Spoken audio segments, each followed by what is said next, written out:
Hi, everybody. We're going to start in just a minute.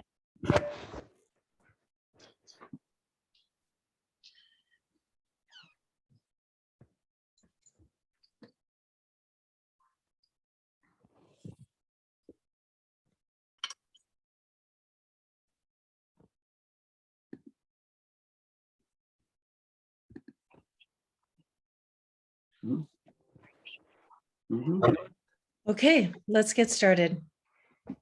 Welcome and greetings. Thank you so much for being here this evening. I'm Maureen Aylward, Director of Town Green, and I will be your host and your moderator for tonight's event. So this is the first in a series of 3 workshop webinars that Town Green is hosting.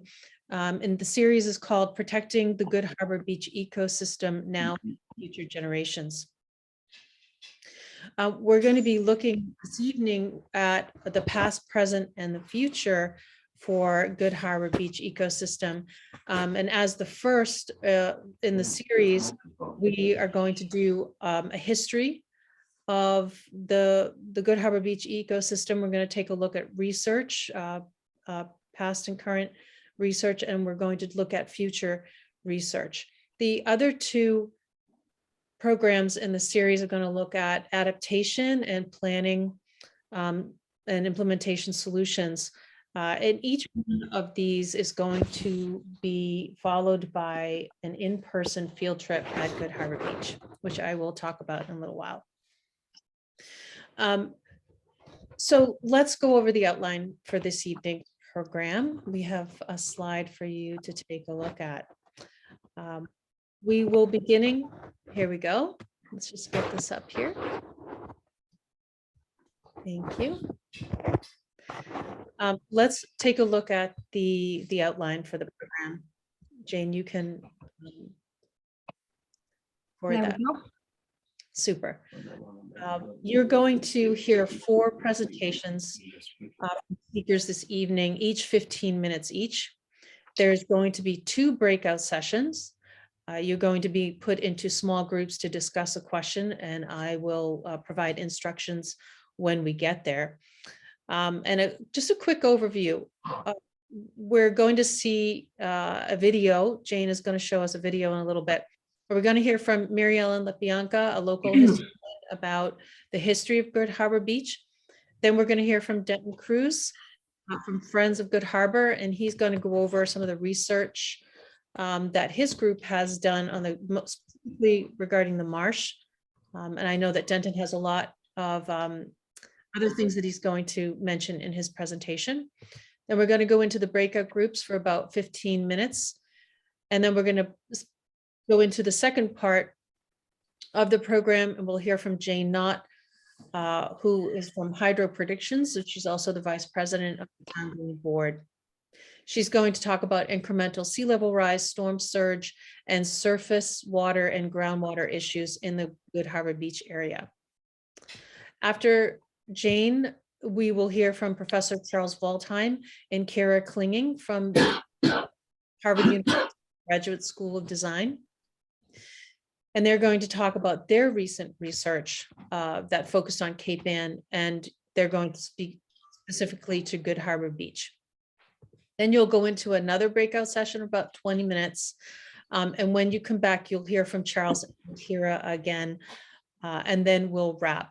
We have a lot of information to get through. You're going to see some really fantastic data tonight, research, and hear some explanations about the Good Harbor Beach ecosystem. And very important, we are going to have a Good Harbor field trip tomorrow from 4 to 5 p.m. and the weather is going to be beautiful. So it's not going to be stormy like today. My weather app says it's going to be beautiful, but make sure that you wear something on your feet that you can get wet. We are going to be joined by Allison Fry from Sound Coast Watch, who will lead the program. She's the associate director there. And we will visit 5 different spots, both at the beach and also the surrounding marsh. We will meet at crossover number 3. And finally, before we get started, I just wanted to provide just some reminders that please put questions in the chat. If you have a question, I will do my best to get an answer for you. And if I can't, I'll try to get back to you via email. I will put my email in the chat as well, and we will have instructions for the breakouts in the chat. And one more note that the recording from this evening's event and the slides will be available on the Town Green website. That's towngreen2025.org. And if you've registered, you will also receive an email with that information in it. So let's get started. I would like to introduce Dick Prouty. Dick Prouty is the chair of the Town Green Board. He's also a founder. And Dick's going to give us a brief introduction, and we will be followed by Jayne Knott, who will provide us with a flyover of GoodHarbor Beach and a narration on that. So Dick, let's kick it off. Thanks, Maureen. Good evening, everybody. As Maureen said, I'm Dick Prouty, the chair of the board. Town Green is a nonprofit, about 1 year old, and previous to that was a program of the Gloucester Meeting House Foundation. Town Green mission is to act as a catalyst to help the 4 municipalities of Cape Ann and all the other stakeholders on our Cape to address the threats of climate change. We'll be addressing mitigation of greenhouse gases through clean energy programs and promotion. And we're also addressing adaptation measures that can help us all prepare for the threats of climate change to come. An important part of this workshop tonight is based on the research of Professor Waldheim of Harvard University and Kira Klinger, his assistant, and other staff at the Harvard Graduate School of Design. This is a year-long effort that has 4 pieces. We're going to be looking at one piece tonight. One piece that Kira and Charles will be showing us. This was paid for by many of you donors to Town Green and the municipalities of Cape Ann. We're going to have other important contributions from local citizens tonight, which we intend to do, and other programs to follow when we look at other parts of Cape Ann and focus on iconic locations such as GoodHarbor and how the work of Professor Waldheim and our other researchers are playing out in specific locations. There's nothing like understanding what's happening to something you love for this to get real fairly quickly. And engaging all of you in our mission and as citizens of Cape Ann and stakeholders is just essential for us to all make progress towards solutions. So thanks to everybody who developed this workshop and who have supported our mission, making it all possible. Special thanks to Jayne Knott, who has been the lead on putting this plan together. We've had 3 or 4 different planning meetings. And to learn more, go to our website. And we hope all of you will consider supporting with a donate button on our website, and you'll all be getting something about our annual fund before Thanksgiving. So thank you so much for attending, and I'm looking forward to seeing all this and hearing about all this information. Thanks so much. Well, thank you, Dick. We'll start with a video. This video is a drone video that was done by James McDougall. And he's a great person who volunteered his time. He volunteers for events such as these to protect our natural spaces. And so I will just get started with this. I apologize in the beginning. I think it's a little choppy, but I think you'll get the idea. So basically, we're looking at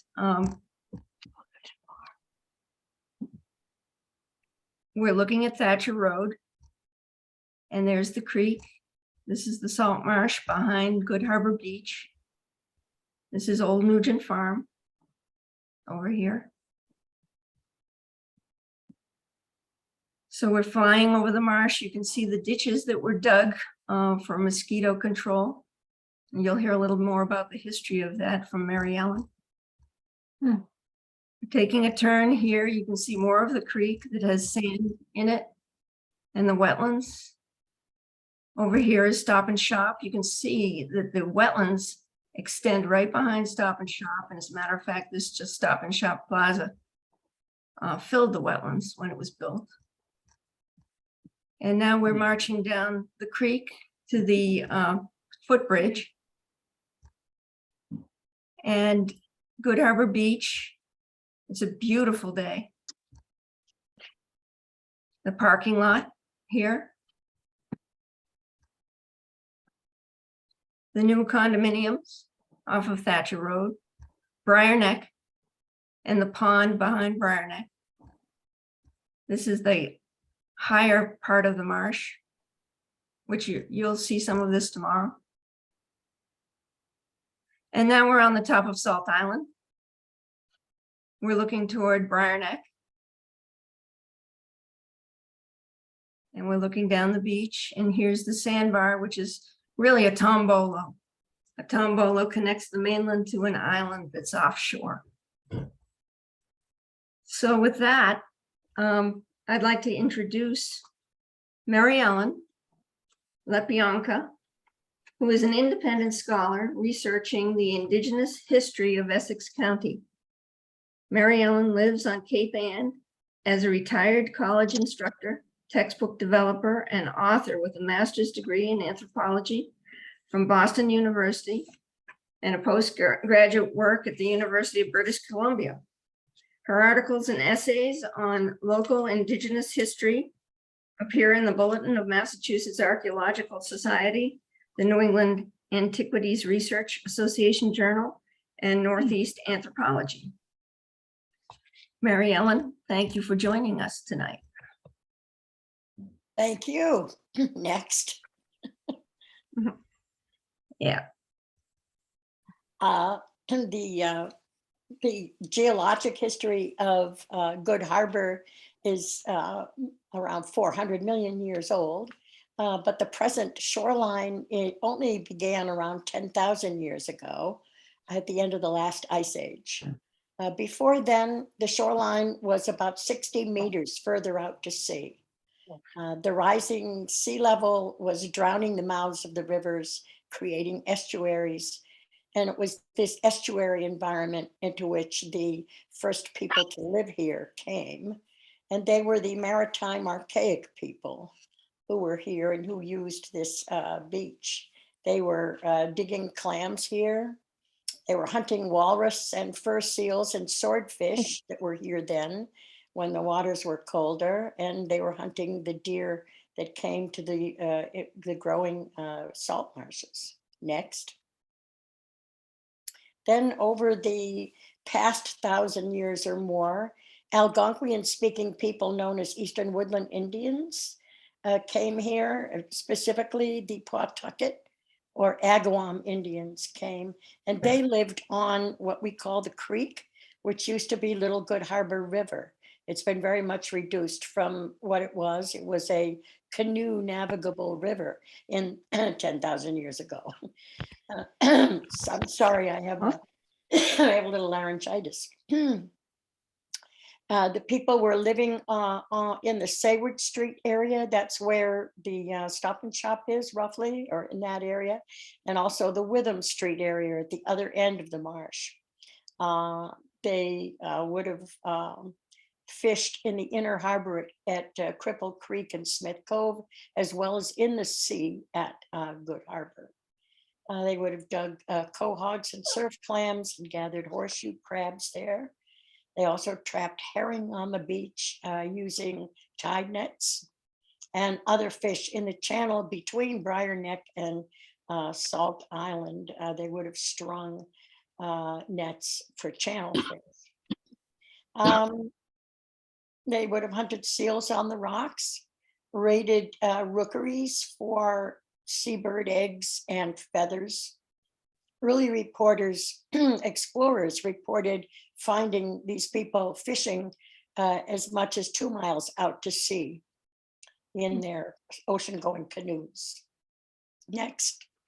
The first documentary evidence of Good Harbor is on a map by the French explorer Samuel de Champlain that he drew when his ship visited Gloucester Harbor in 1604 and 1606. He drew Salt Island, which you can see in the bottom right corner of his map. And he called Cape Ann Cap des Îles, the island's cape. Next. Then in 1616, Captain John Smith referred to opportunities to make salt here as an encouragement to English settlement. Early explorers and merchantmen gathered ballast stones here for their ships from the beach. This beach and also Pebble Beach, Cape Hedge, and Long Beach.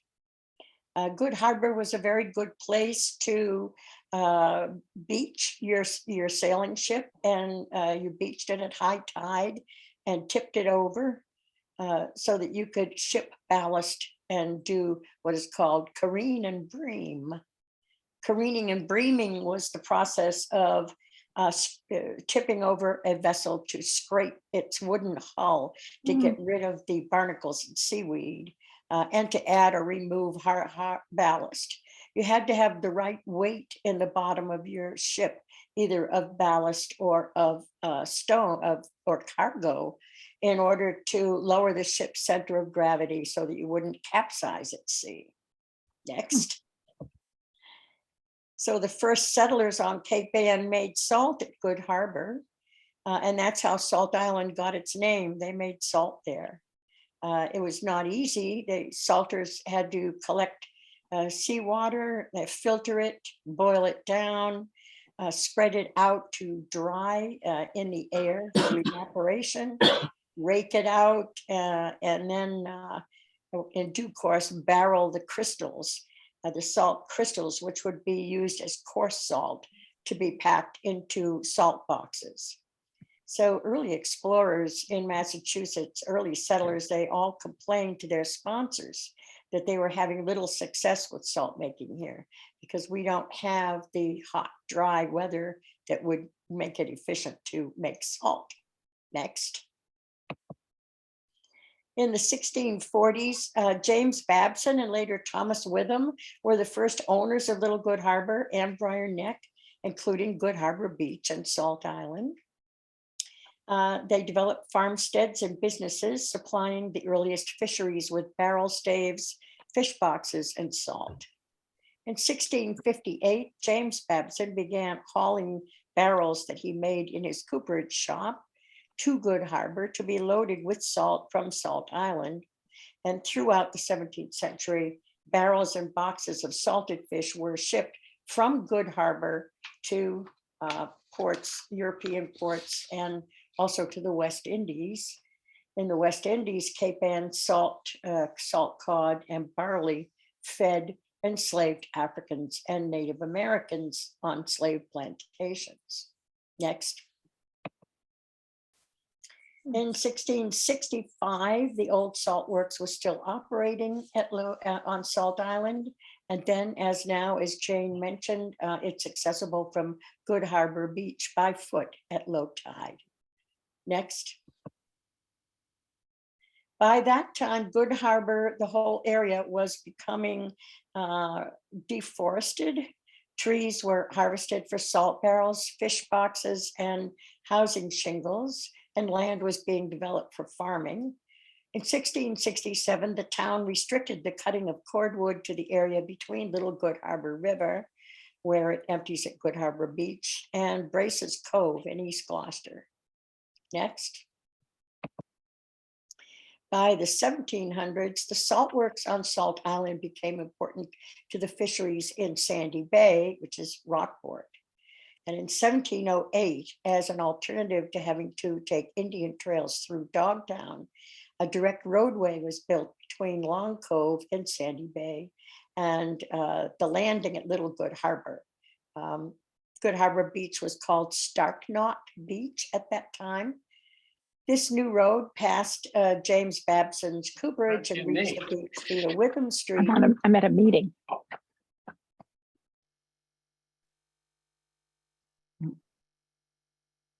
had some dog food, not her regular.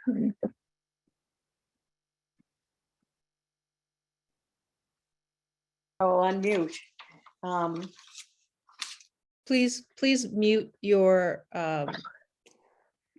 voice so that Mary Ellen can continue. Thank you.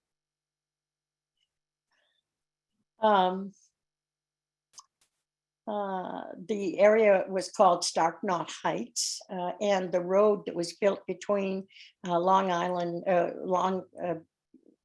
Sandy Bay and Good Harbor was later known as Nugent Stretch. It was named after George Nugent, who was a later owner of the Good Harbor area. Next. Despite conservation policies by 1757, all of the eastern white pines, mast pines, and pitch pines in the Good Harbor area had been cut down. And with sea level rise, forest was being drowned throughout the coast here. So this was a continuation of the deterioration of the landscape due to sea level rise. The river mouth and the beach became filled in with sand. And in the 1800s, the focus of the fishing industry shifted away from Good Harbor. The hub for shipping salt cod moved to Gloucester Harbor, and Salt Island was not able to meet demand. Salt was having to be imported from Cape Cod as well as from abroad. Next. In 1787, Reverend William Bentley wrote about seeing Good Harbor on his tour of Cape Ann.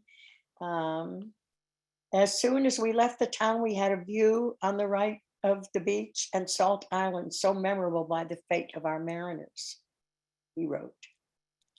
The fate of the mariners he refers to shipwrecks there, and also a decline in the inshore fisheries at that time. Gloucester had overfished its waters then, and the city had actually allocated funds to purchase alewives from Chabaco to use as bait fish. Next.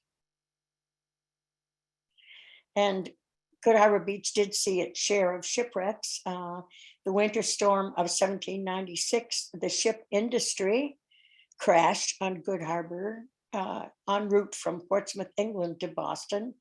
All 11 hands were lost. And Abigail Adams wrote about it to her husband, who had just been elected president. We have had another shipwreck in the last week. Captain Barnes in the ship industry from London was cast away upon Cape Ann, and every soul on board perished.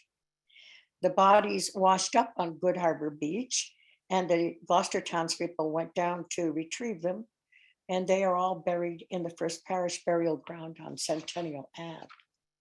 Next.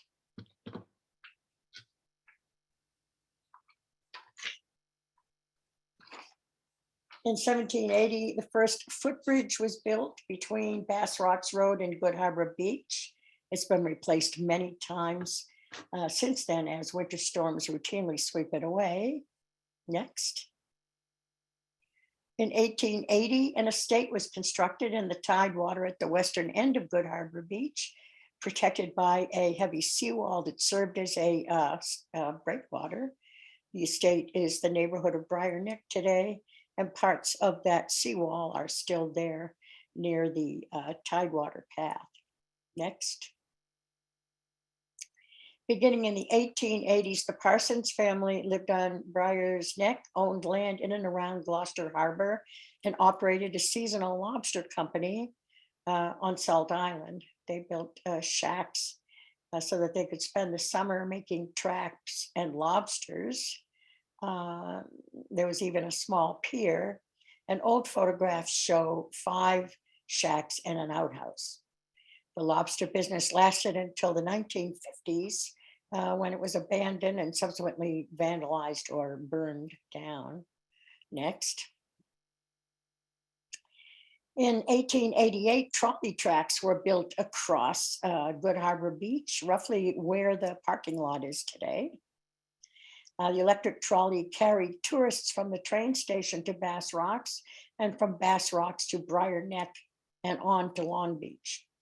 And to further its business in 1895, the trolley company erected the famous pavilion at Long Beach as a tourist attraction. The pavilion housed a restaurant, bowling alley, dance hall, and vaudeville theater. The pavilion was later operated as a hotel and by 1915 had burned down. Next. The combination of tourism and development was harming the beach. In 1900, Gloucester's Mayor George Merchant passed an ordinance making it illegal for people to take rocks or sand from GoodHarbor Beach. But just 14 years later, the beach was extensively mined for sand to be used in construction. And this contributed to the destruction of the large permanent dunes that years of winter storms had built up there. Next. In 1919, GoodHarbor became a film set. The Fox Film Company filmed a silent movie on the beach called Bride Number 13. It was for a 15-episode series that cost $1 million to make. And one of the sets was a huge wood and plaster castle facade that was erected on Salt Island. The series involved the kidnapping and ransom of beautiful girls by pirates. Scenes included cannon fire, a ship attack, a hot air balloon escape, a schooner wreck staged in Brace Cove, and the blowing up of this castle with dynamite at the end. That would have been quite an attraction. Next. And by the beginning of the 20th century, GoodHarbor had become a motif for many artists, as recognizable as Rockport's motif #1. Next. So in nature, history, recreation, and art, the GoodHarbor Beach ecosystem has been a thing of beauty to all who behold it, and a landmark, a monument to Gloucester's heritage from its very beginning. Thank you. Mary Ellen, thank you so much for that overview. There were so many things in there that were exciting to learn about and also to remember. So thanks, Mary Ellen, for being part of this event this evening. Next up is Denton Cruz. Denton is a Gloucester resident and has spent a lot of time organizing and being part of the Friends of GoodHarbor group, which he will speak about in his presentation.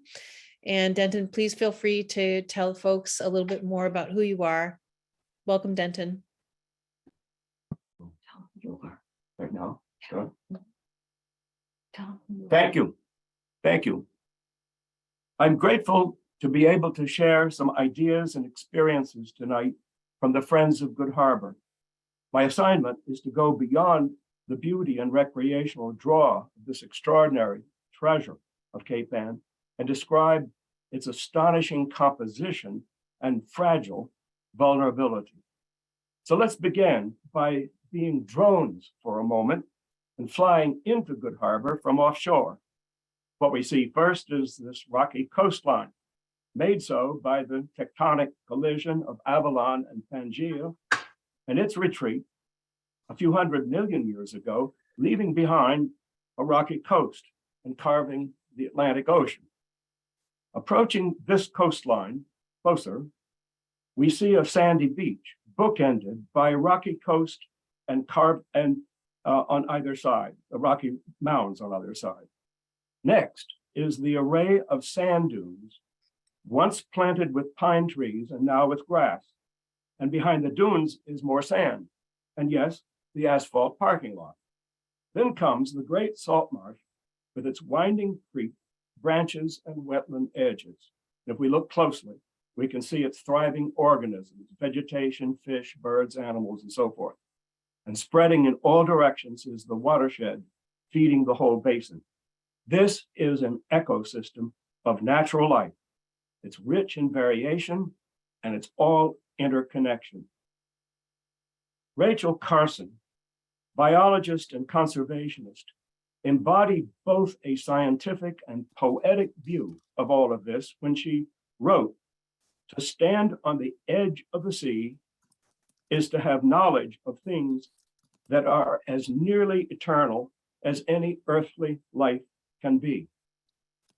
Today, the leaders of Cape Ann's Town Green and the producers of the report, The Great Storm of 2038, get ready, are challenging us to consider the vulnerability of this delicate ecosystem. Is it eternal, or at least resilient in the face of adversity? What is an ecosystem? The definition is here. A biological community of interacting organisms and their physical environment. And what is the definition of resilience? The ability to withstand adverse conditions and resume an original condition. We now want to talk about being a friend of GoodHarbor. The Friends of GoodHarbor is a citizens association established in 2012 to support the preservation and enhancement of the beach, marsh, and wetlands. Its acronym is FOG. Its mission has been executed in the 5 areas of engagement which you see diagrammed here. Now we're going to enumerate just a few initiatives that are taken in these areas. In the category of natural preservation, the initiatives have been property acquisition, trying to purchase Briarneck Crossing before it got built with condominiums, trying to purchase Salt Island before it got owned privately again and might have gone under development. Both cases we had purchase and sale agreements, but the owners decided they could make more profit elsewhere. The second category has been beach enhancement. And here have been the next slide, please. In beach enhancement, we have been engaged in advocating for dune fencing, and that's happened. A lot of people weighed in on it and actually led the process of the beach signs, which you see here. So they're more colorful, and attractive, and informative. And that succeeded with the help of the Department of Public Works, and also putting information into the kiosks, at least as long as they stand. As you know, we've got to renew those. And then salt marsh stewardship. The next category of activity is the most important right at this point. And we're going to talk about that later. Those are the 7 areas of investigation. We'll come to that later. So let's pass this one over, and also the next one, public education, which you can see from this slide that it's pretty self-explanatory of the kinds of thing you do as a citizens organization. Now, we come to the current conditions of GoodHarbor.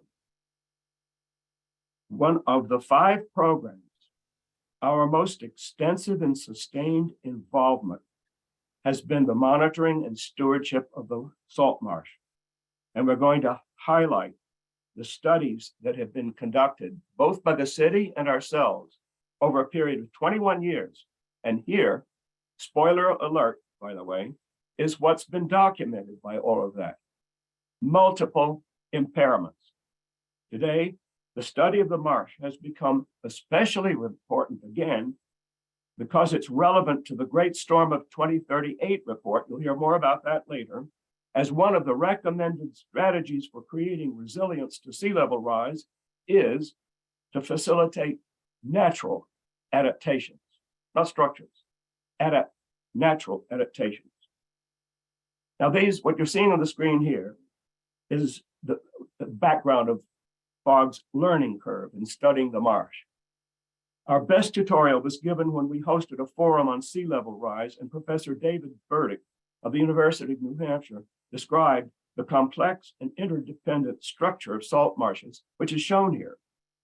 It includes sedimentation and vegetation, the hydrology of tidal creeks, including infiltration and evaporation, the variations between upland marsh and lower marshes, and water salinity.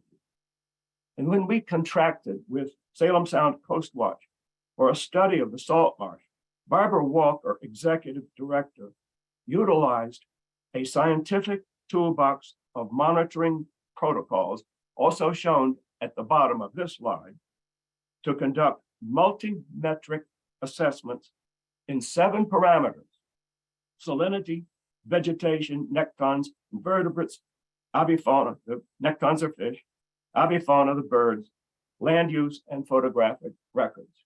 And so the studies from 2000 through now are being done with these parameters in mind so you can compare from year to year. Now we highlight some findings of the various studies. I will just go quickly through the next slides. This is the first one, study in 2001. Its basic point is that the salt marsh was impaired. Eastern Point had a study done. Let's go back to that one just for a second, sorry. Eastern Point had a study done out near the end of the point of impacted salt marsh, and Salem Sound Marsh did it. They used GoodHarbor as the baseline in 2002 and came back in 2005. In 2002, it was not impaired. In 2005, it was. Now, the next one is the Audubon Society study in 2003, which identified further intrusions and did that study for the entire city of Gloucester and identified 225 sites, 9 of which were in the GoodHarbor Marsh. Again, in 2005, the city of Gloucester undertook a study with its various departments and funded by Coastal Zone Management, and found low salinity levels and made recommendations like monitoring Saratoga Creek. You see what's happened recently with regard to bacteria counts there, removal of dog waste, beach management, catch basin draining, water runoff ordinances, and so forth, a collection of things. And then in 2007, the Massachusetts Division of Ecological Restoration did a study of the Great Marsh and identified 8 projects in GoodHarbor, 3 of which were impounded areas of the marsh. That is, areas of the marsh that we don't think of as marsh today that are somehow shut off, and we have the evidence of that and what to do about it. And so they aren't marsh any longer. And one of those is that pond right behind Briar Neck that was pointed out earlier because of an impacted culvert. That's supposed to be marsh. It's almost become freshwater since. So that was 2007. And in 2014, we did our most comprehensive study with the assessment parameters that I just mentioned. And it identified, comparing from 2001 and 2 on, stressors in the marsh of invasive species, the culvert closed off of marsh areas, and the need for stormwater management. Finally, in 2016, FOG did another study of rising seas based on sea level margin.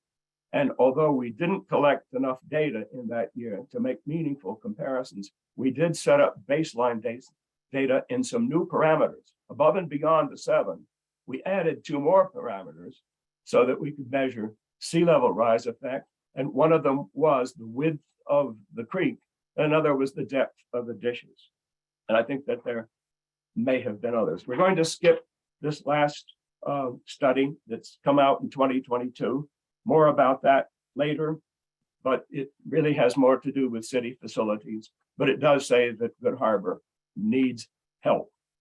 Now we turn to opportunities, our last section here for preservation and enhancement. As you can see from what we've said so far, the trail of assessments of this ecosystem has evolved year by year. Initially, the findings were substantive and the solutions were incremental. But recently, the issues and solutions have escalated by an order of magnitude, especially in the context of threats due to sea level rise. Consequently, it's timely to review both the existing opportunities for preservation and the more demanding solutions for the challenges of climate change. And you can see that change right on this slide, where you can compare the strategies of the period of 2001 to 14 and 2016. And just to point out something here, in 2016 and on and now, we're seeing recommendations that we have to deal with the whole issue of water and sediment supply and shoreline barriers, and even an area we had not contemplated because we thought, take care of the marsh. But the area behind the marsh, where there are houses, also has to be considered, because that's the area where the marsh needs to move as it actually adapts to the threats. And that then becomes a part of the marsh again. So in this slide, we're saying provide areas for marsh migration, as we need to do for dunes as well. So now we want to turn to yet one more opportunity. We've been encouraged to share this opportunity for preservation enhancement. We proposed it a decade ago, and it was a plan to establish a salt marsh sanctuary with multiple owners that would be linked together as the GoodHarbor Conservancy. The salt marsh and beach comprise of just the marsh and beach itself, approximately 100 acres. The largest owner is Old Nogent Farm, 58 acres, where Kathy and I live. And the second largest is the city of Gloucester, 17 acres, which includes the beach and some of the marsh. We own on both sides of Thatcher Road. There are 25 other owners of smaller acreage whom we've identified and know who owns what. The primary purpose of the Conservancy would be to create a unified identity and framework for preserving the marsh, beach, salt ponds, and wetlands. The Friends of GoodHarbor could serve as the organizing entity for advancing and promoting adherence to the ideals of the Conservancy. Town Green's initiative to promote climate change on Cape Ann now offers us yet another promising opportunity. As you can see in this diagram, Town Green will serve as a catalyst for constructive action at sites throughout Cape Ann, with GoodHarbor serving as the initial pilot. Whatever constructive actions may ultimately be identified, there's an inherent requirement for community action as an element for implementation. This diagram visualizes a community organization to facilitate coordination and community involvement, perhaps with working groups for beach resilience and marsh resilience. It's offered here to prompt discussion. Perhaps in the breakout groups, participants will offer views about community involvement. Finally, whatever the structure for response, surely community engagement will be needed. Whether residents, businesses, organizations, or government, we all need to own this. And we must give of ourselves. In the words of the poem, The Gift Outright, written by Robert Frost, something we were withholding made us weak until we found out that it was ourselves we were withholding from our land of living, and forthwith found salvation in surrender. Thank you. Thank you so much, Denton.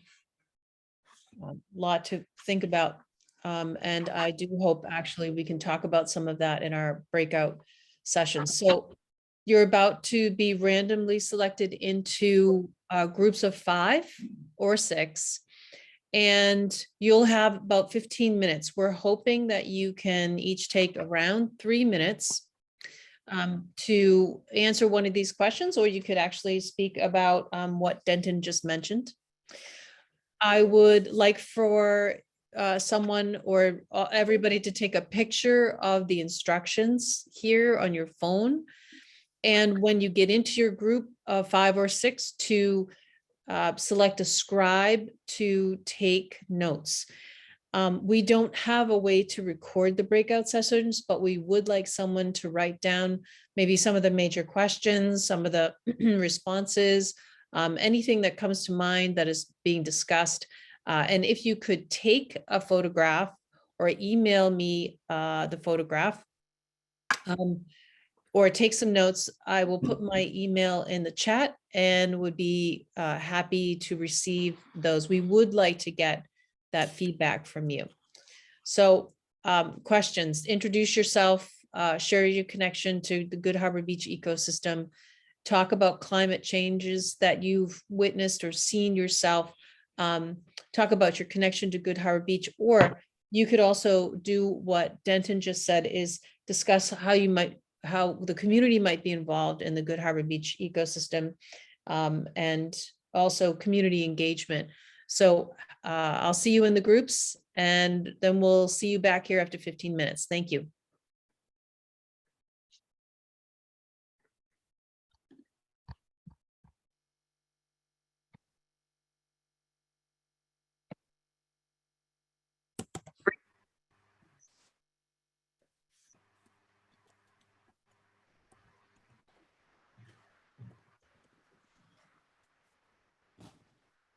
So I've just put my email in the chat.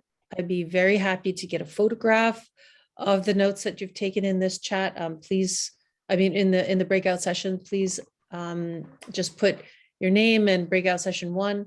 I would so appreciate it. Thank you so much.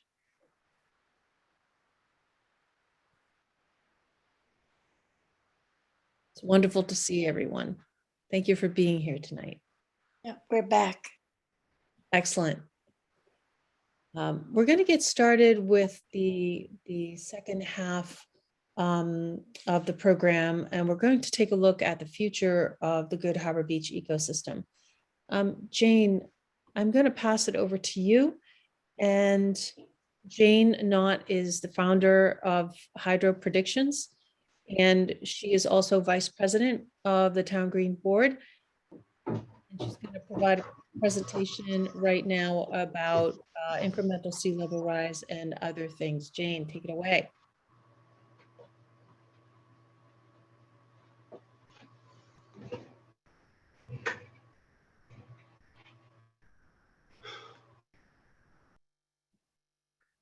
Jayne, you're muted.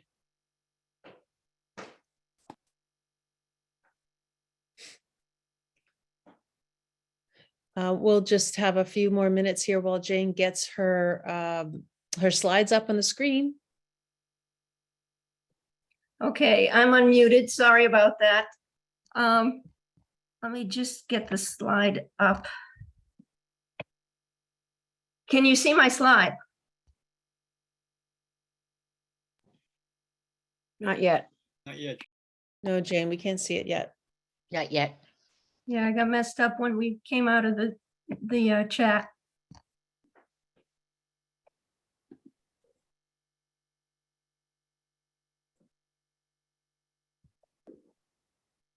Sorry about that. It's okay. Just a reminder to everyone, please mute yourself while Jayne gives her presentation. It's very much appreciated.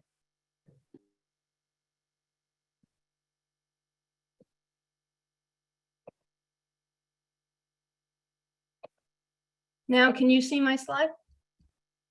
Yes, Jayne, we can. And you can hear me? We can.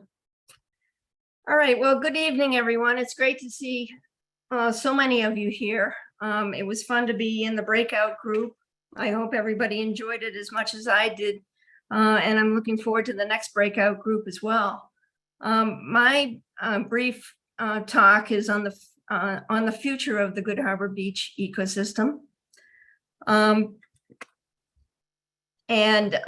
Basically, let me just tell you a little about myself. I'm a board member of Town Green, and the owner and senior scientist of HydroPredictions, my company. I have a PhD in civil engineering, really focusing on environmental engineering from the University of New Hampshire, and a master's degree in the same from MIT.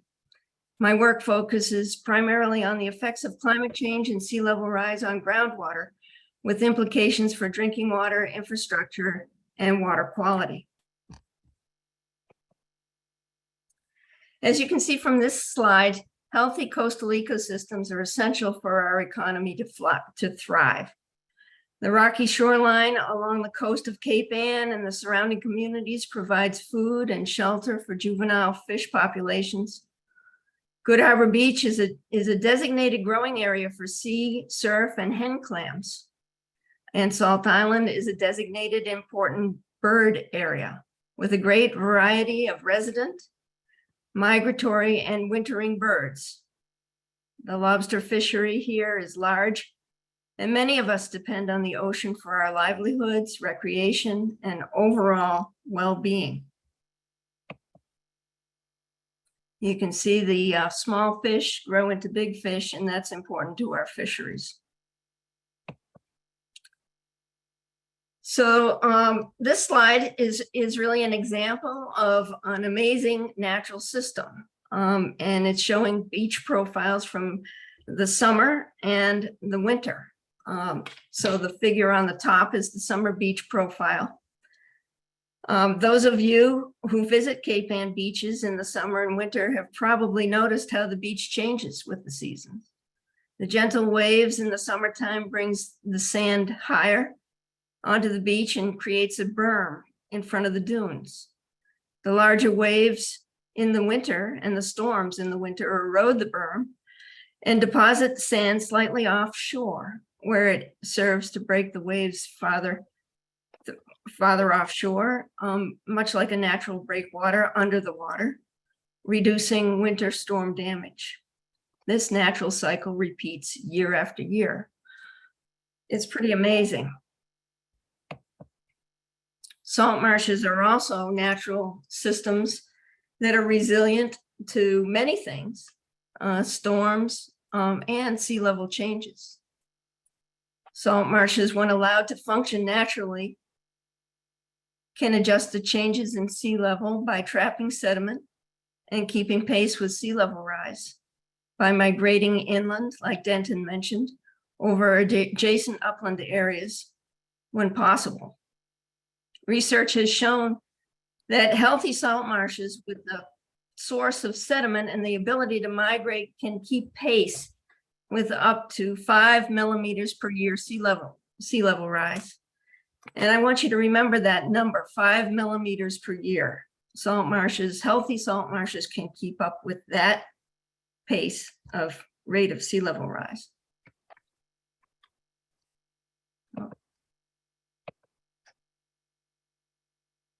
But what happens if the marsh cannot migrate inland, or if the rate of sea level rise is too fast? Higher rates of sea level rise and the inability of salt marshes to migrate inland will result in the drowning of the salt marsh and the loss of their valuable services: flood protection, carbon storage, juvenile fish nursery, water quality protection, plant growth to support food webs, habitat, etc.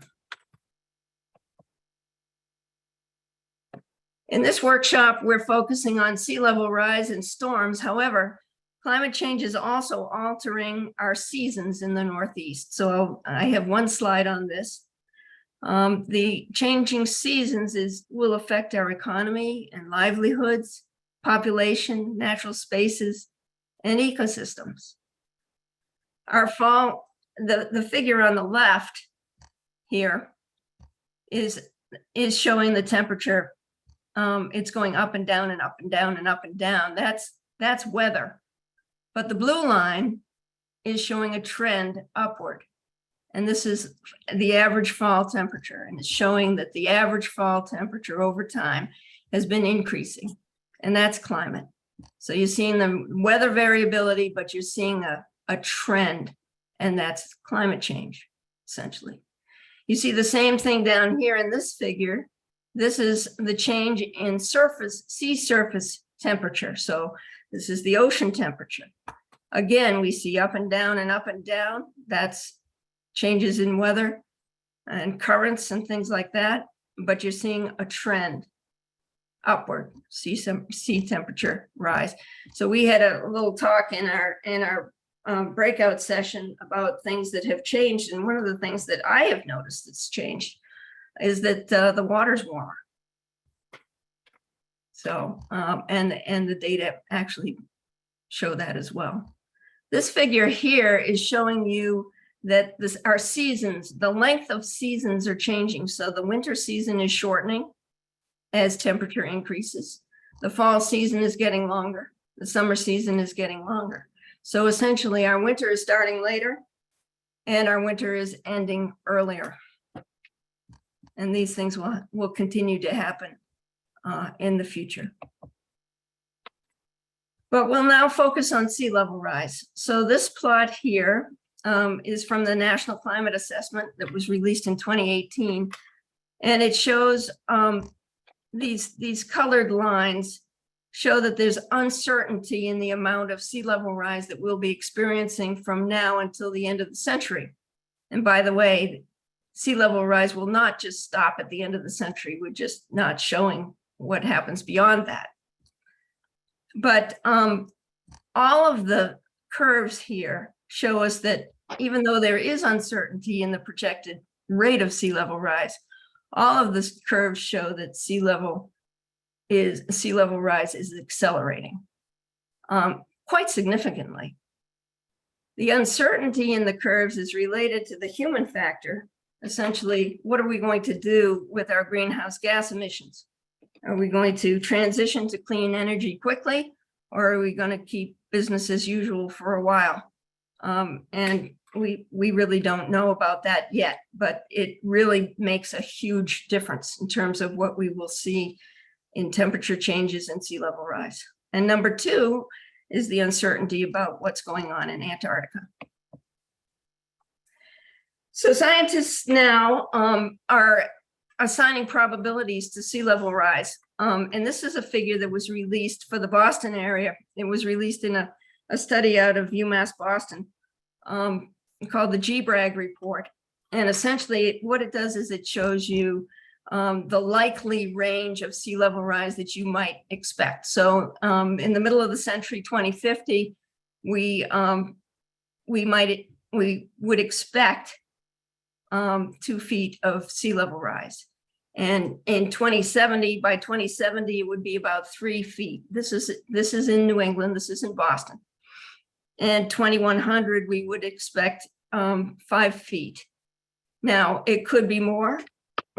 It probably won't be less. This is the likely range in terms of what we know today. If we continue to burn fossil fuels as we are today, 6 or 8 feet of sea level rise is possible globally.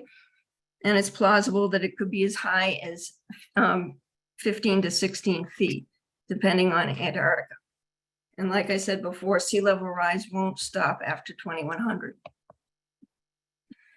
So you might have heard the word sunny day flooding. These are a couple of images, photographs of, this is the Chart House in Boston, which has flooding around it just because it was a king tide. It was an extra high tide.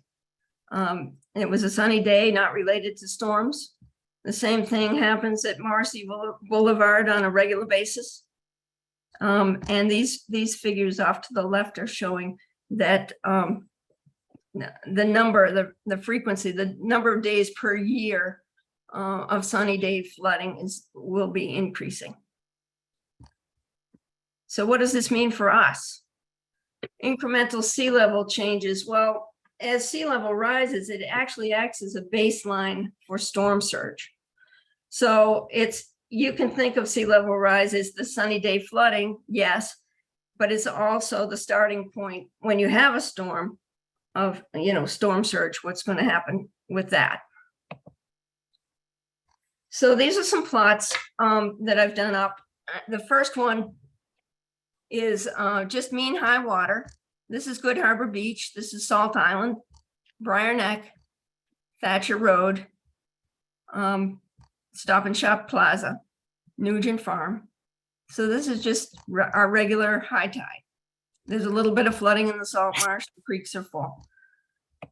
This is mean high or high water, which is essentially the highest high tide of each day. And so you're seeing more flooding on the mean high or high water. And from this point, I'm going to add 1 foot of sea level rise, 2 feet, 3 feet, 4 feet, and 5 feet of sea level rise to let you see what it looks like from this bird's eye view. And just to give you an idea of the time frame, I'm 66 and we have a 1.5-year-old grandson. So with 1 foot of sea level rise, he will be 9 years old in 2030. That's the likely estimate. And this is what our area will look like. Not a whole lot different. Thatcher Road is not flooded. Witham Street is not flooded. We'll go to 2 feet of sea level rise. Now my grandson is 34 years old. 2 feet of sea level rise is likely in the year 2055 or mid-century. Here, let's see, the parking lot is flooded regularly. So this is, again, this is not with a storm. This is just high tide and the parking lot is flooded. So I want you to think about what that means. If people can't park all day at the beach, what does that mean in terms of tourism? So then the next is 3 feet of sea level rise. Our grandson, Henry, he'll be 54 years old, and this is a likely occurrence in the year 2075. Now we see Witham Street starting to flood regularly. Thatcher Road has a little bit of flooding on it. The parking lot is flooded regularly to more of an extent. 4 feet of sea level rise. Henry is now 69 years old. We're seeing a connection. This is Long Beach over here. The area behind Long Beach is flooded, and it's starting to connect with the pond behind Briar Neck. The pond behind Briar Neck is totally connected to the water in the salt marsh. Thatcher Road is flooded significantly. Witham Street is blocked off essentially. Now, I also want you to think about, as I show you these, if we have a storm, let's say we have 2 feet of sea level rise and we have a storm with a 2-foot storm surge, that's 4 feet of sea level rise. Or if we have a 2 feet of sea level rise and we have a storm that has a 5-foot storm surge, that's 7 feet. So these water levels are what you would see with the storm surge as well. With 5 feet of sea level rise, Stop and Shop Plaza is flooding. And I know many of you people will say, well, I've seen this area flood during storms. Yes, it's true, because we have a storm surge. And in the back of Stop and Shop Plaza, there's the wetland there, and that floods regularly. We can see it now. But, with sea level rise, you'll see more flooding. And again, going back here, you see that Briar Neck is becoming an island, essentially. And the best place to drive to Briar Neck is not over Thatcher Road, but it would be from Knott Heights down here to Surfside Softy. 6 feet, same thing, more flooding over here. And 8 feet, Stop and Shop Plaza is all, this has become kind of a cove. Over here, we see flooding as well. And with this much sea level rise or sea level rise and storm surge, the beach wouldn't survive. And same with Long Beach under the current conditions. And as you see, as sea level is rising, the marsh is not able to migrate. The topography is such that it can't migrate. And also the construction that we've had and the building out doesn't allow it to migrate, but so it basically sits here and it looks like it's drowning. So these are the same, this is the same view essentially, or the same scenarios, but it's a wider view so we can see the inner harbor. Again, we see GoodHarbor Beach, Salt Island, Long Beach. But I'll just go through these quickly because you've already seen them, but this is mean high water. This is 1 foot of sea level rise. This is 2 feet of sea level rise, 3. And again, this could be sea level rise plus storm surge, 4, 5. There's the Stop and Shop area that's flooded. Again, we're seeing effects in the harbor, in the inner harbor. We're seeing the fish pier flooding. And some flooding in there.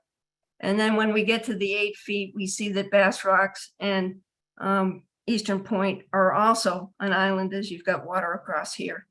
Briar Neck's an island with the best connection, or the shortest connection, is right here from Knott Heights. So I'll try to move along quickly here. We've been viewing the surface water impacts of sea level rise from those figures that I was just showing you. But I'll ask you the question, what's happening underground? So many times we see these figures where you see sea level rise and you see storm surge on top of that. But it's important to understand that with sea level rise, you also get groundwater rising. So why is this important? Why do we care about this? Well, this is a cross section of a road. Think of it as Thatcher Road, for instance. You have asphalt on top and a base layer and a sub-base layer. As sea level rises and groundwater rises, the water rises into these base layers of roads, and it causes the pavement to fail sooner than it would if it wasn't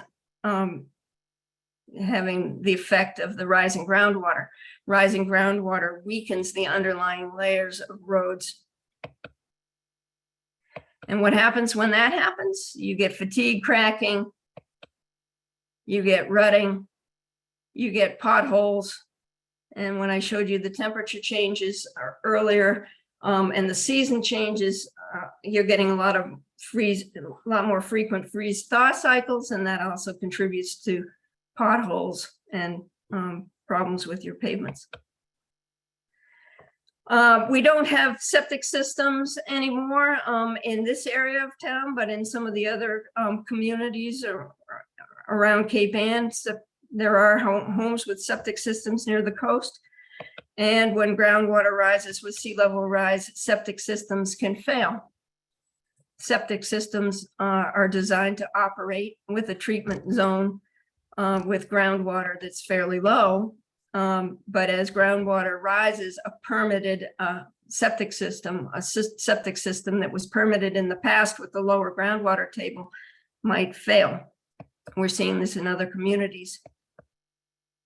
And also high groundwater can get into cracks in pipes, sewer pipes, and other underground utilities and cause raise some havoc there. So these are some possible impacts to the community with sea level rise that's occurring slowly but surely and accelerating. Direct costs to buildings and infrastructure damage, lost wages in tourism, losses of some homes in neighborhoods, losses of tax revenues, health consequences from rising groundwater and flooding situations can cause contaminants to migrate, and the loss of ecosystem services that support infrastructure. So we have three choices. This was a quote modified by John Holdren.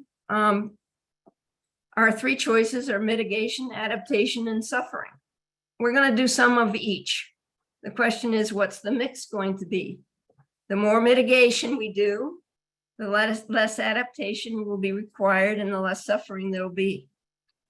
Many changes are already happening. These changes will be accelerating. We must work with each other and nature to mitigate. By mitigate, I mean to reduce greenhouse gases emissions and remove greenhouse gases from the atmosphere, and also adapt to the changes that are already happening and that most certainly will continue. These are the acknowledgements. You can take a look at these later, and thank you. So I'd like to introduce Professor Charles Waldheim, who's going to give the next part of our presentation. Professor Waldheim is the John E. Irving Professor of Landscape Architecture. He's the Director of Office of Urbanization at Harvard University Graduate School of Design. He's a North American architect and urbanist based in Cambridge, Massachusetts. His research examines the relationships between landscape, ecology, and contemporary urbanism. On these topics, Professor Waldheim is author, editor, co-editor of numerous publications, including Landscape as Urbanism, a General Theory, and the Landscape Urbanism Reader, Professor Waldheim developed the theory of landscape urbanism in response to the industrial economies and emergent ecologies of the American city. On this topic, he curates the Harvard Graduate School of Design's Future of the American City platform with support from the Knight Foundation. And he's done many other things, but we unfortunately don't have time to go through them all. But I suggest that you look him up on the Harvard website. And he's going to be presenting with Kira Klingham. She's a lecturer at the Harvard University Graduate School of Design and a research associate at the Office for Urbanization, where she's the project lead on compound vulnerabilities, the case of Cape Ann.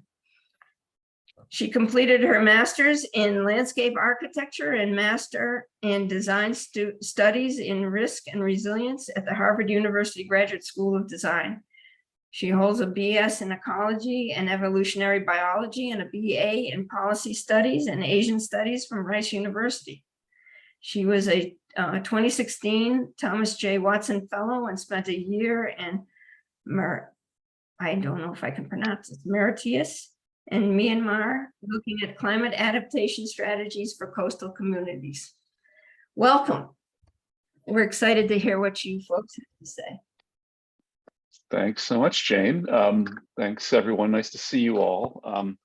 You know, the first thing to say is, Jayne, you were very kind, but you know, I'm just really taken by the amount of thought and work that you've put into this, and you know, also what we heard, you know, earlier this evening. You know, the combination of Denton's reading of the work that's been done around conservation and the concerns there, and Mary Ellen's history is kind of quite extraordinary. So we've been working for the past couple of years with the good folks from Town Green. We are at the design school at Harvard, so we're architects and planners, engineers, and the like. We're concerned with the built environment broadly. And our research group, the Office for Urbanization, we're working with communities, working with folks, and primarily what we're doing is we're helping communities think about and visualize alternatives in their future, choices they might want to make. And so we've been really pleased to collaborate over the past couple of years, and we're here just to share a little bit of that thinking with you. To reinforce what Jayne had to say, mitigation, of course, is crucial. At the same moment, there's so much climate change already in the mail. Of course, we want to decarbonize the economy, but at the scale of Cape Ann, the scale of GoodHarbor Beach, really, we will be adapting in various forms over the coming decades.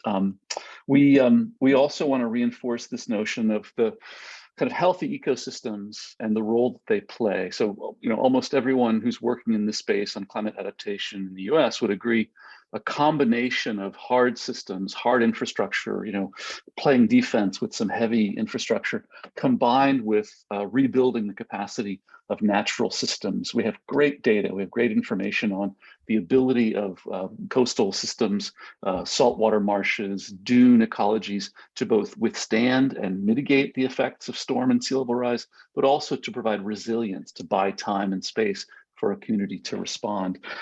As Jayne has mentioned, of course, these healthy ecosystems in the natural world evolve and adapt in a natural way. And that often depends upon their ability to both withstand and be resilient and respond to these threats, but also to migrate, to move over time.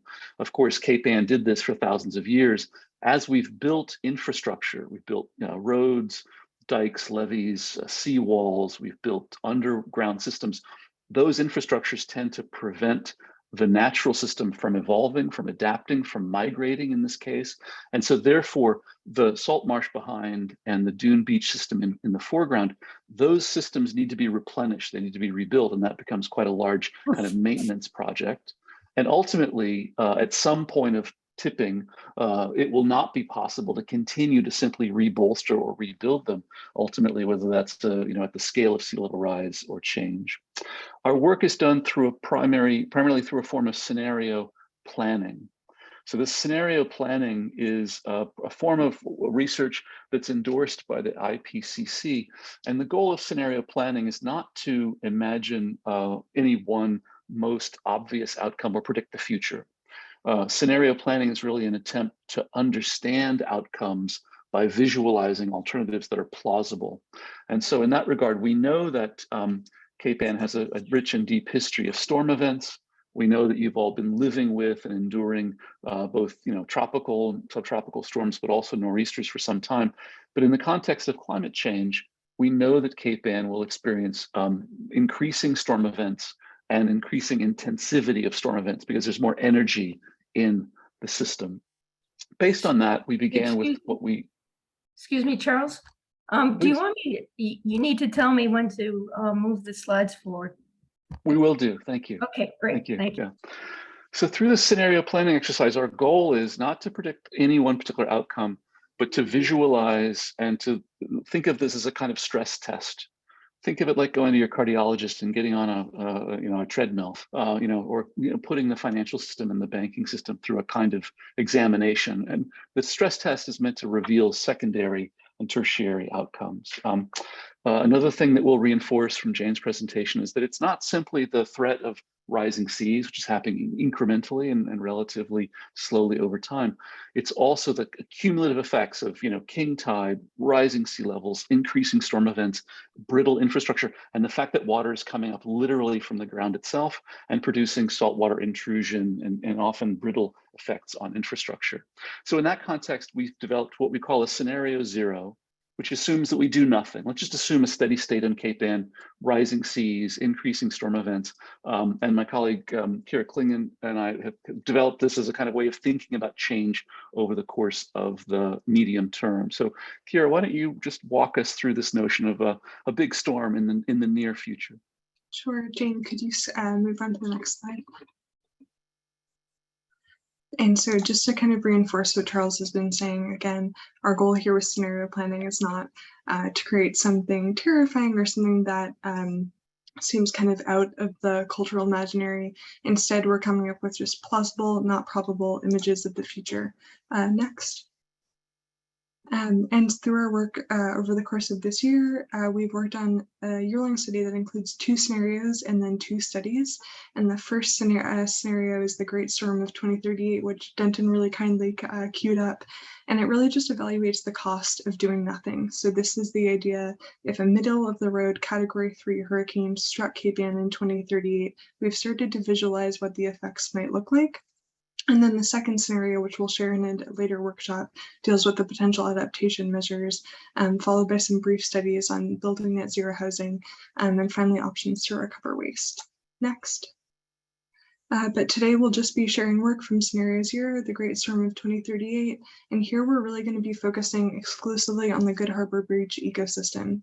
And so Scenario 0 evaluates changes on Cape Ann that are already happening, as we've talked about in our breakout rooms, and projects a Category 3 hurricane. Next.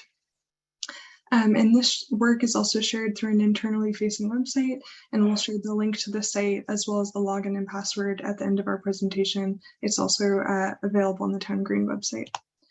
And so again, this is a fictional storm, and we researched and created it based on historical precedents, specifically the Great New England Hurricane of 1938. And we're trying to reframe the storm event, not to make anyone anxious again, but to really just think about the effects of a storm on Cape Ann, so we can support kind of the work that's already been doing in the present to preserve the GoodHarbor ecosystem and also the broader cultural landscape of Cape Ann in perpetuity. Next. And the Great Storm of 2038 explores the way that other places are also changing as well. So not only GoodHarbor Beach. And we've kind of looked at this by starting with 27 different places across the community, which you can see on this slide, and thinking about how these places are already changing due to different climate impacts. Next. And today we'll exclusively focus on GoodHarbor, just foregrounding this presentation again by amplifying the previous presenters who have expressed this cultural history, and also some of the ecological changes that we've seen at GoodHarbor over the centuries. Next. And so Gloucester will celebrate its 400th anniversary next year. And so as we heard from Mary Ellen, this is a place with a very storied history long before then. And so very simply, GoodHarbor is not a natural ecosystem. It's a cultural landscape that has been developed over time alongside Cape Ann. And thinking about kind of the massive amounts of sands that have been extracted from the beach, which have affected flow patterns in the estuary, and then also building behind the marsh. They've also had the addition of Thatcher Road and the parking lot, which have all been cut through the marsh. And additionally, something to point out in this image and also in the drone footage that we saw earlier are the agricultural ditches that have been dug into the marshes to produce salt marsh. Next. And so GoodHarbor is not the only place that was developed on former salt marsh or wetland areas, but in the present, it's important to realize that these areas are likely to flood in the immediate future, regardless of sea level rise. The marsh system has been encroached on for hundreds of years, and in the event of a storm, like the nor'easters that we have each year, this area is extremely susceptible to flooding. Next. And so, sorry. While there has been relatively limited development in the marsh due to the soils, there's extremely limited area, as we've talked about, for the ecosystem to retreat or move backward inland just because of the steep topography and rock immediately behind it. So there isn't room for the ecosystem to migrate, meaning that sea level rise will start to have an effect, kind of literally swallowing the beach. Next. And any type of significant storm or hurricane also threatens the infrastructure that Cape Anners rely on. And so thinking about that, just as Gloucester has developed first around the inner harbor and then kind of moving into the uplands, there's also been kind of the development of massive amounts of municipal waste and stormwater infrastructure. And so in the event of a storm, if any of these pipes or wastewater pumping stations, for example, are damaged, the wastewater systems will suddenly not work. And there may be massive issues with polluted waters that spill out into the marsh and into the broader ecosystem.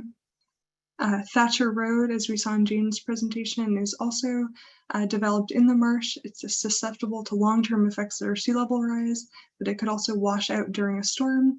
And this is especially critical in the context of a storm, thinking about Thatcher Road as a critical evacuation route from Rockport off the island.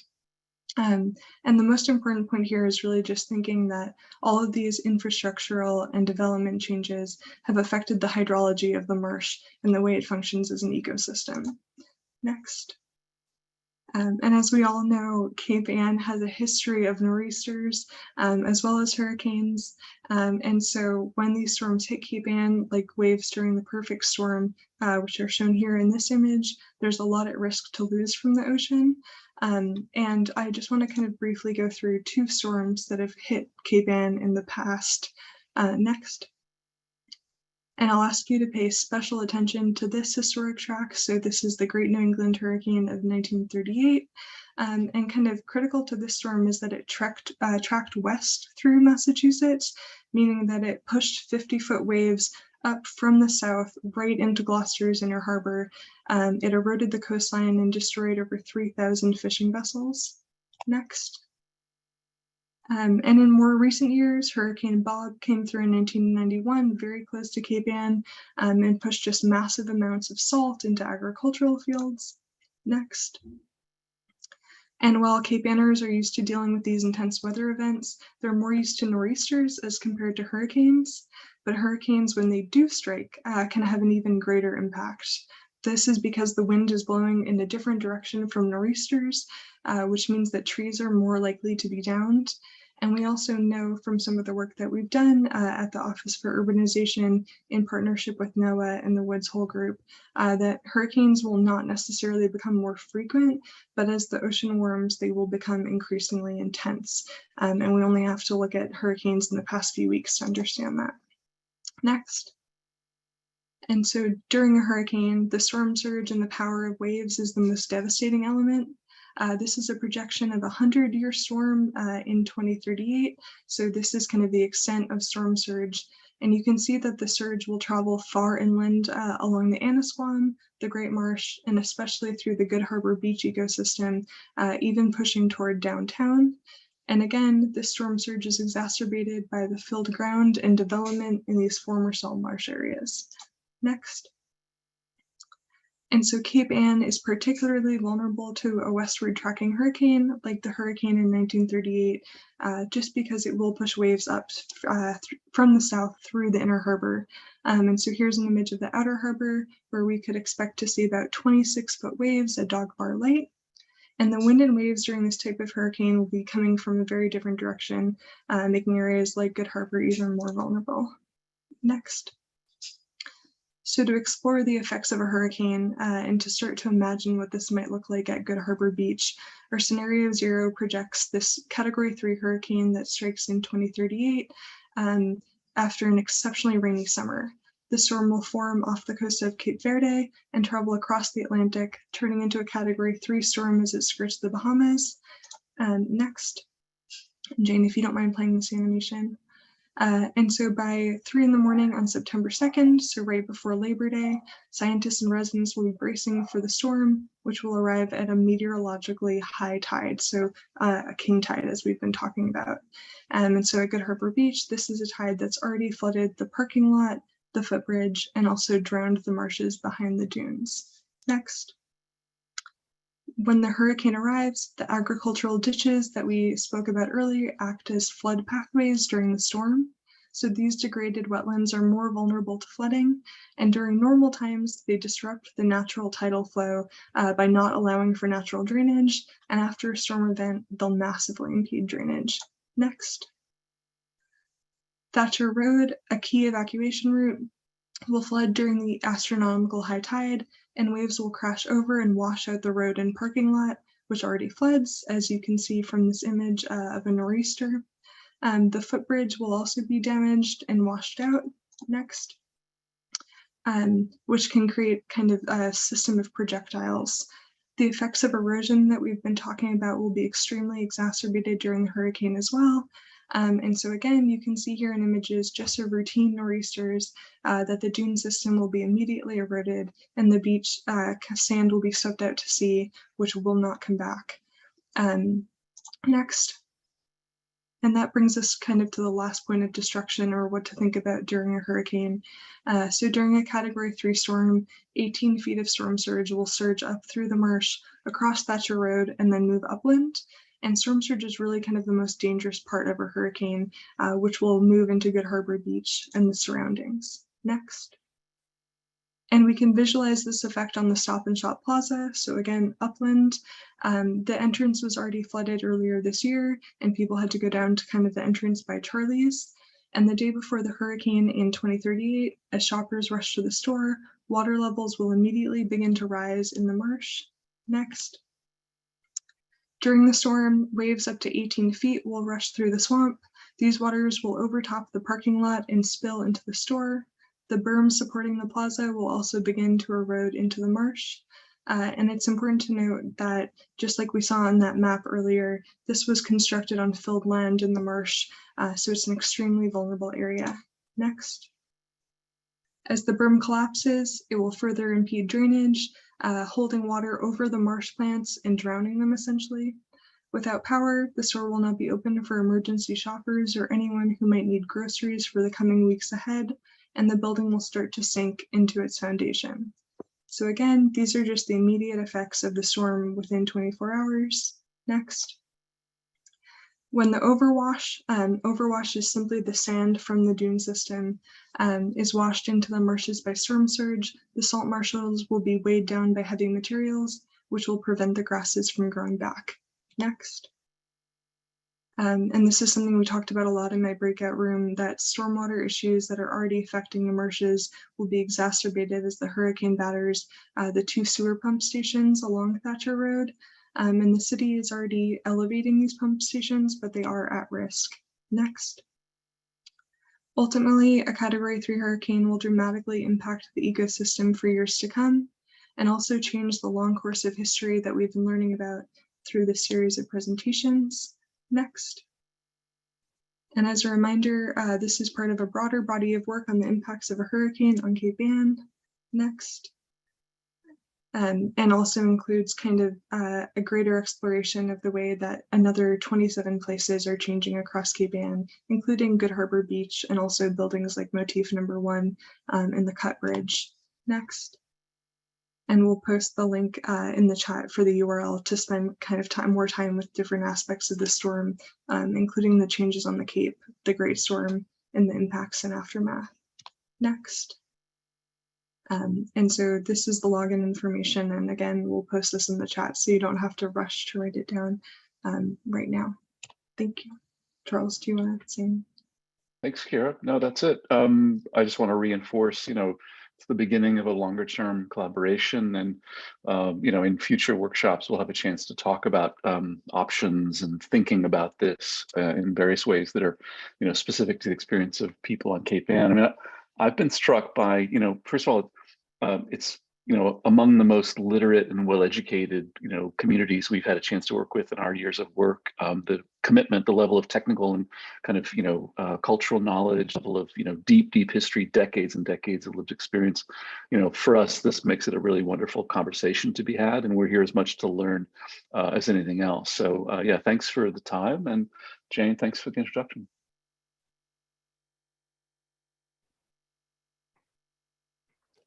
Thank you, Charles and Kira, for that presentation. Again, you can put questions in the chat. You can send me questions to my email about any of the presentations. But right now, stick with us. We're going to go into another breakout session. It'll be 15 minutes. Please have a scribe in your group. Take a picture of the instructions. But we'd like for you to discuss, now that you've received this information, what changes will impact you and your family's lives, and what are the timescales that are important to you, the next 5 years, 10 years, 50 years, and so on. We've had some good outlines of what that timescale looks like. So let's jump into the breakouts and stick with us. Also, after the breakouts, we have a little bit more to discuss.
I know that we're a little bit over right now, and we just have one more presentation, sort of an overview.